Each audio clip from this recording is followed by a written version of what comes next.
Amigas e amigos, aquí estamos un ano máis para compartir esta agradable sesión de honra na que cada ano entregamos os premios Cidade de Pontevedra. Son moitas e as entidades que nas fan son as persoas que están aí.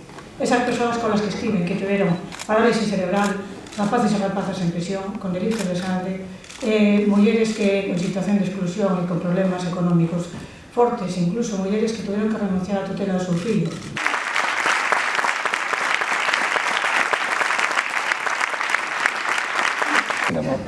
Felicitar también a los demás candidatos, que todos signos alrededor de este premio, porque todos y cada uno de ellos, con su trabajo, con su quehacer diario, hacen más grande nuestra ciudad.